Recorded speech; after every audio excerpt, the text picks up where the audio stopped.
Disclaimer. Before you get mad at me, here's a disclaimer. I do not have any idea what I am talking about. The only thing I'm going off of here is the trailer that I watched like 2 or 3 times, my opinions, and like 2 YouTube videos I watched. Another disclaimer, I am still very excited to play Echoes of Wisdom when it comes out this September. It's a 2D Zelda game where you play as Zelda, that's awesome, and the copyability still looks cool on its own. Alright, no matter what I say here, I'm still gonna play it, review it, and most probably enjoy it. Disclaimer number 3, absolutely nothing I say in this video is set in stone. Pretty much every problem and worry I have with this game could technically change by the time the game releases. Now that being said, I still do have a lot of problems and worries, so let's just get on to the video to discuss all the excitements, worries, and problems I have with this game. Let's go. So first off, I just want to get the positive stuff I have to say about the game out of the way before we get into the nitty-gritty, and the first thing I have to say about it is, whoopee! It's a 2D Zelda game. The simple fact that it's a Zelda title that can be played in 2D has me overjoyed. There are many differences between 2D and 3D Zelda that they can basically be seen as 2 different series. And this isn't like Mario or Kirby where the 2D experience is vastly outshadowed by the 3D counterparts. 2D Zelda is more than adept at pulling its own weight. Because of instead just being a smaller experience, 2D Zelda in some ways is a greater experience. It focuses further on puzzles and level design, while 3D Zelda offers more grandiose themes. Especially in recent games, we see less dungeon and level design and more exploration, larger scopes, heavier story and atmosphere. But it wasn't always like that. Back in the Ocarina of Time days, the only real difference between 2D and 3D Zelda was that in the latter you could move in more than 4 directions. But in the past decade or two, the differences between the 2 game styles have been even more outstanding, with this big,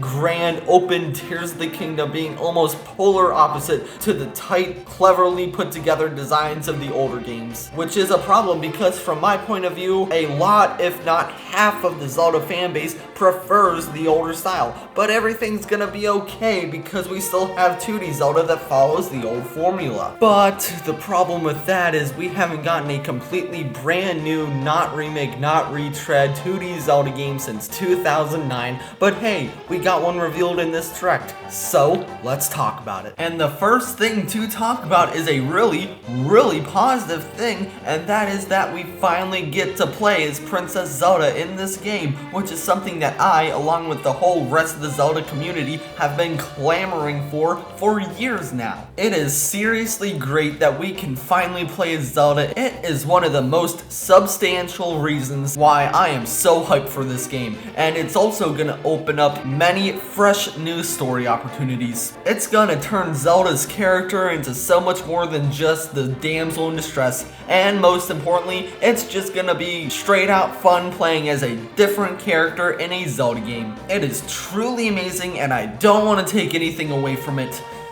But it does spark a lot of pretty big problems I want to address. First off, because now that we have a female protagonist that is a princess, the game will probably be very easy. This also happened with the Peach game because the game was, quote, for girls. Nintendo, for lack of a better term, dumbed it down to appeal to the Disney princess market, and I could very well see Nintendo doing this because you do play as Zelda, who is a girl and who also is a princess. But I'm holding out hope that Nintendo doesn't do this because, for one, I just like a good challenge along the lines of what the first 2 Zelda games offered me, and an easy Zelda game wouldn't be very much fun for me. Also, I just don't want to see a cutesy, pretty Disney princess-esque version of Zelda. This is where they'll really be able to evolve Zelda's character, and I want them to make it good, not the cookie-cutter princess protagonist you usually see. The other issue that stems from playing as Zelda is that since she apparently can't wield a sword, she has to use magic, and I am perfectly fine with her being something of a mage or a cleric. And I'm actually pretty okay with their decision to do that because I will admit it does fit her character really well, and I guess this is a good time time to bring up the copy ability. And this right here, the copy ability, is the part of the game I am absolutely most torn on, and it's most likely going to be the topic I talk about in this video and the review in most, because in some ways it's the best feature ever conceived in a video game, and in some ways it scares me deeply that the old-fashioned Zelda that we all loved might never come back, not even in the form of 2D. But first off, let's just talk about how amazing this ability is, because you can quite literally copy anything, and I mean anything, in the entire game world and then use it to your advantage. You can even copy and conjure monsters to fight for you, which I think is the absolute coolest thing ever. And even though I don't think this is gonna be the case, they could absolutely go crazy making the absolute most complicated and tight dungeons ever designed. But the reason I don't think that'll be the case and why this ability scares me so much is because it's just gonna make the main problem everybody had with Tears of the Kingdom and Breath of the Wild 1,000 times worse. Because by the time Tears of the Kingdom had worn out its welcome, exactly right around now when Echoes of Wisdom got announced, many Zelda fans began to lament the loss of the tighter designed, more compact, puzzly Zelda games of old. And even back then, and especially now, there is very little hope that the series will ever start shifting back towards how it used to be, and absolutely zero hope that 3D Zelda will ever go back to how it was back in the Ocarina of Time days. So all eyes were left on 2D Zelda to bring the series back to its roots, back to almost a Metroidvania styled game sequence where you got an item and you had to specifically solve puzzly puzzles that involved that item and only that item, and there was only one specific way to get through said puzzle. Because the main problem people had with Tears of the Kingdom was the reused map, but the second main problem they had with it was the dungeon design. And that would be the same for Breath of the Wild, except it's the main issue all over again. Yeah, having 1,000 different ways to solve a puzzle and always being able to do it your own way and in a different way is cool in its own, but it's a lot less rich of an experience. Put it this way, 2D Zelda is like if you had to go through an obstacle course one way. You had to go through all the obstacles, figure out each specific way to get through each one of them, and that way only worked for that one obstacle. By the time you got to the end, you were very satisfied. You felt like a genius from figuring out all those obstacles and puzzles, and it was a great experience. And then, in the brand new Breath of the Wild and Tears of the Kingdom obstacle courses as they were, there were a million ways to get through each obstacle. Every time a different person does it, there is going to be a different way it gets done. You could do it the way you did it in the other obstacle courses and meticulously go through and find each specific strategy for each one,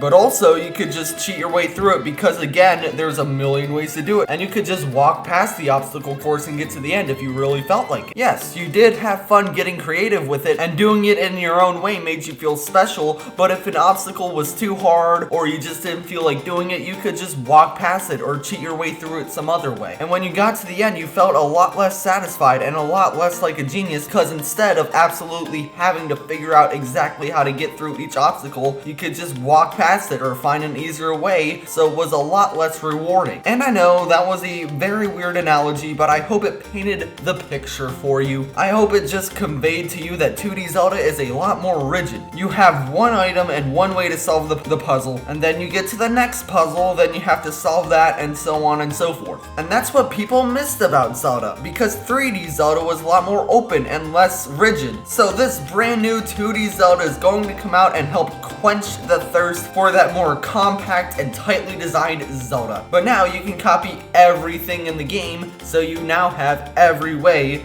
to get through the dungeon, so you have the 3D Zelda dungeon problem all over again, except this time it's in 2D Zelda. So now the fans of the more tightly designed Zelda have nothing to play besides the old games, and this wouldn't be as scary if it wasn't what we were going to be stuck with forever. Because a little while back, Aonuma said in an interview that this more open structure for Zelda is what's going to be the new standard moving forward, and the old way is basically going to be dumped in the trash. And we are seeing that 99.9% confirmed in this game with the copy ability. But hey, maybe it's not. Maybe Aonuma was just lying in that interview, and maybe, possibly, the very capable team that's on this game might figure out some way to make the dungeons compact and tightly designed as ever. But I don't think that's very likely, hence the 0.1% possibility of it happening. But hey, 0.1% still a percent, you know. Okay, let's just ignore that fact for a little bit and focus on the fact that this is a brand new 2D Zelda game,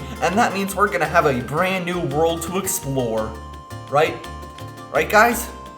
Guys? Yeah, apparently we're not even gonna get a brand new world to explore in this game. Apparently, I would have absolutely no idea that this was even a thing if it wasn't on the internet. But apparently people much more bright-eyed and detail-oriented than me have somehow figured out from the 15 seconds that the trailer showed us that this is the same world from A Link to the Past and A Link Between Worlds. And this could be a lie. I don't know if this is a lie. I wouldn't know any better. I don't even know how somebody would even get the idea of this. But if this is true, then this would be disastrously bad. People were already up in arms about them reusing the same world when they did A Link Between Worlds, and that was over 10 years ago. I, myself, would also not be too happy because I want a new Hyrule to explore. Now, if you want more on this topic, then go watch the video a brilliant Zelda YouTuber who calls himself the Bread Pirate did on it, because that video informed me on all this, and it would probably help you out a lot too. But anyways, if this is true, then this game might just be the biggest disaster Nintendo ever put out, because I can't imagine they wouldn't at least expand the world. But hey, they're Nintendo, and they do some pretty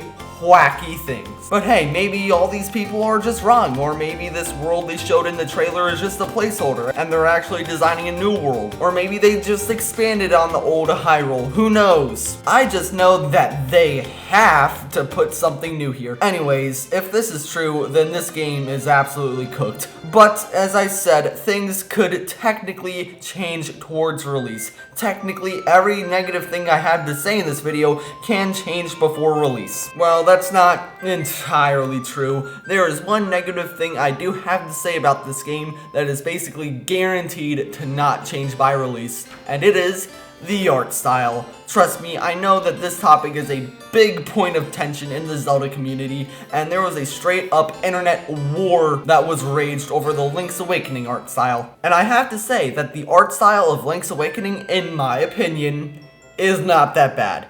In fact, I kinda like it. I feel like it fits the whole dreamy, not real vibe that Link's Awakening's got going on. And yes, it does look pretty good on its own. It's colorful, it's lively. I feel like it was really stupid for people to get as mad as they did about it. But with this game, it's very, very different, because not only did they use the exact same art style, which in the context of this game is a lot less acceptable because it doesn't fit the overall atmosphere in my opinion. It also looks like they did not create any new assets at all. Looking at it from the trailer, every single texture and asset from the grass, the rock walls, even the bad guys are exactly the same from Link's Awakening. And this is not disputable. It is exactly the same. Just take one look at Link's Awakening's gameplay and then take one look at this trailer and you can definitely see it. Even I, one of the biggest idiots on the internet, saw it. And if the whole reuse thing is in fact true, this would just make it 1,000 times worse, because it's gonna feel even less like a new game. And let me remind you, I'm not making fun of this game because I don't like it. I am very, very excited to play it, and the simple fact that it's a brand new 2D Zelda game where you play as Zelda is enough for me to buy 10 copies. And even though I am worried about what the copy ability will do to the dungeons, I'm still really excited to play around with it, because even though Ultra Hand kind of messed up the dungeons in Tears of the Kingdom, it was still a heck of a lot of fun. And guess what? We don't even have to wait that long, because the game comes out this September in like 1 month. So you can definitely make sure I am going to be playing this game, reviewing it, and most probably loving the heck out of it. That being said, I am kind of worried, but guess what? I was worried out of my mind about Pikmin 4, and look how that ended up. Anyways, I'm NateBob27. If you have any questions for me, tell me in the comments down below, and I'll see you, my friend, in the next video.